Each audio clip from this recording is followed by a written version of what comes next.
Day number 4, online learning here in Law 1. I'm going to start back from Friday. Go back through. Remember that a lot of you made your discussion post based on your crime case historical event, picking your most intriguing case, and why you found it so based on the prompt. Some of you still need to answer. Some of you still need to go through and make your responses to other people based on your with a meaningful comment, either incorporating some sort of concept or vocabulary term, or something along those lines. For more information on that, go back to Friday's video. Pick one case from the crime you researched. What did you find most intriguing? Why? And a brief synopsis of the case. Most of you did pretty well with that. So some of you still need to do that. The key terms Quizlet. Most of you have done the Quizlet, and that's great. A couple of you still need to do the. Some of you still need to do the test. Write, learn activity on Quizlet, those activities. So this is a good way to turn in the screenshot. You could also attach them individually. So you're doing a write, a test, once again, I explained these before. A write, a learn, a test at least 90%, and then a match or a gravity. And then submitting screenshot proof of that. If you need evidence, help on the screenshots, go back to last week's videos or ask me, and we can conference, or I can try to answer over email. But last week's videos will have, when I first assigned either Friday or Monday. Friday, I believe, we'll have how to do, or I believe Wednesday we'll have to do screenshots if you're not sure on how to do screenshots on the Chromebook. So those were from the last week, and I've kind of been lighter in this class, I think, because I was going to do this for Friday and I held off. So this will be up, and what you're going to do with this is you're going to, and there's going to be a lag on my computer. You're going to have a Padlet.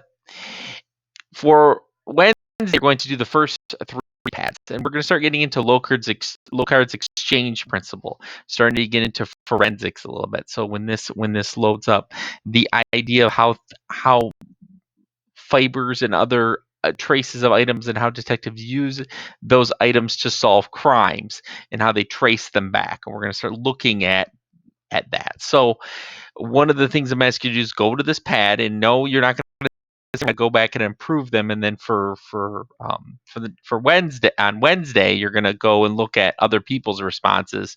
But focus on the first 3 for right now. The first 3. Oops, I don't want to mess up the first 3. And then imagine you have 2 children and a cat.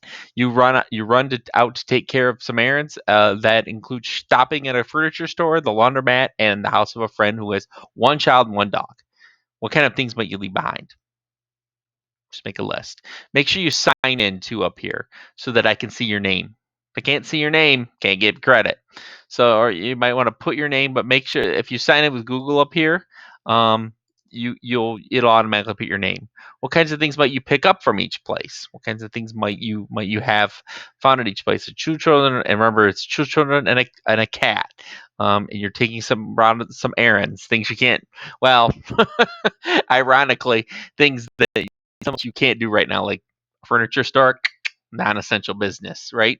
The laundromat. Now, the laundromat, ironically, will be found an essential business. So even if we were to go into a full shelter-in-place mode per se, the laundromat would still be considered an essential business. The house of a friend, that's obviously a no-no right now if you're following strict, proper social distancing guidelines. But anyways, say it's normal time and you were able to do this. What kinds of things might you leave behind? And then if someone robbed a friend's house that evening while your friend was away, and they could place you at the scene of the crime, how would you defend yourself to the police? Thinking about where you've been. So if someone robbed your friend's house that evening while your friend was away, and they could place you at the scene of the crime, how would you defend yourself? Would you go back? How would you go back and decide where you've been? What alibis you have? Think about where you had been, and what times you had been there. and where you might have been during the time of this robbery, and corroborating. And that's what I want you to think about. These are things, ways that police solve crimes. Don't worry about these other two right now. You don't have to. You won't be seeing other people's responses. That'll be Wednesdays as you consider other people's responses. Okay, that's one. Well, that should take you about 15 minutes or so to do. Usually that's what it takes in class. So the other piece of this is 10 minutes of a video that we're going to start. You don't have to watch the whole thing for Wednesday. No, no, no, no, no. You don't have to watch the whole thing. It's a 45-minute video. The way I do this in class, usually we watch it in pieces. So I've got some questions here, and you're going to do questions 1 to 7. It's covering about 10 minutes in the first 3 cases. These are famous forensics cases throughout history. This is getting our introduction to forensics. On Wednesday, I don't promise, I hope to have some notes for you on forensics and the exchange principles and so on but I don't want to give them out right away because I want you to think about that Locard's exchange principle idea before we start doing that. So as you go along here, the idea is that